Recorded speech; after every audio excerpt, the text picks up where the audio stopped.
교육계에서 근무하며 일반인들은 접하기 힘든 지식, 매우 쇼킹한 정보도 어느 정도 알고 있기에 제가 가지고 있는 정치적 지식을 가지고 더 선한 영향력을 행사하고자 유튜브를 시작했습니다. 오늘의 소식 시작합니다.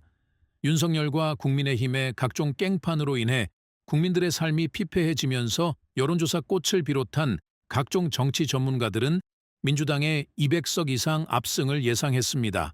실제로 출구조사 결과도 200석 이상을 예측했으나 실제 투표가 진행되며 예상보다 저조한 실적의 승리를 해도 찝찝한 느낌 다들 들었을 겁니다. 여기서 우리는 최근에 일어난 부정투표 의혹에 대해 생각해 볼 필요가 있습니다. 실제로 22대 총선을 앞두고 선관위가 투표용 용지를 뜯다가 부정선거 의심을 받았습니다. 공무원이 업무 시간이 아닌 새벽 3시에 경찰 동원도 없이 자체적으로 봉인을 풀었으며 이는 상식적으로 납득할 수 없는 행위였습니다. 선관위 측은 일의 효율성을 위해 어쩔 수 없었다고 해명했으나 새벽 3시에 봉인지를 뜯는 상식을 벗어난 행동에 대한 제대로 된 해명을 못하며 이 또한 흐지부지 넘어간 상황입니다. 부정선거 의혹은 여기서 멈추지 않습니다. 제22대 국회의원 선거 개표 도중 투표함을 밀봉한 스티커가 훼손됐다는 의혹이 제기돼 개표 참관인과 선거관리위원회 간에 실랑이가 벌어졌습니다. 제주도 선관위 측은 투표함을 재활용하면서 불거진 오해라고 밝혔지만 제주종합경기장 한라체육관에 마련된 제주시 개표소에서 아직 열지 않은 투표함에 봉인지를 떼어낸 자국이 있는 것을 놓고 누군가 미리 투표함을 열어본 게 아니냐는 의혹이 개표 참관인 사이에서 제기됐습니다.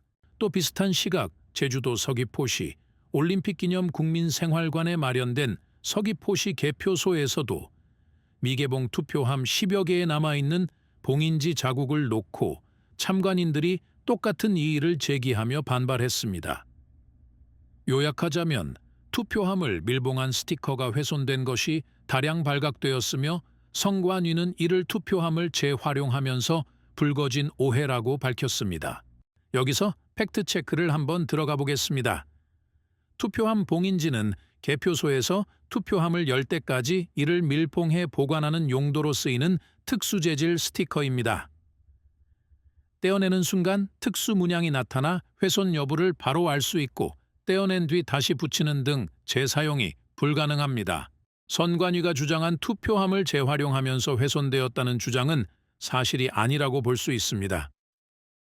그럼에도 제주도 선관위 관계자는 투표함 중 일부가 사전투표 때도 사용했던 것으로 당시 봉인지를 떼고 남은 스티커 자국이 깨끗이 지워지지 않았던 것으로 보인다며 별 문제가 없는 것으로 보고 개표를 계속 진행했다고 황당한 해명을 굽히지 않았습니다.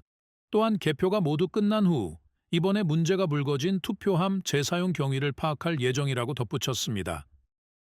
하지만 선거가 끝난 지금도 그에 대한 어떠한 설명이 없는 상황입니다. 외신 또한 이러한 황당한 상황에 주목하고 있는데요.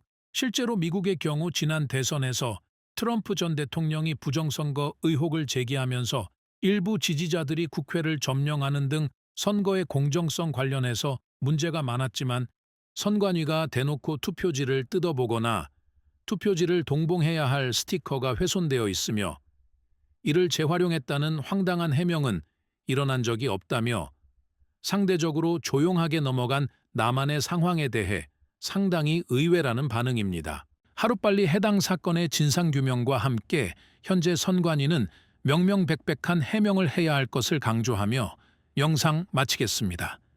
구독은 영상 제작에 큰 도움이 됩니다. 감사합니다.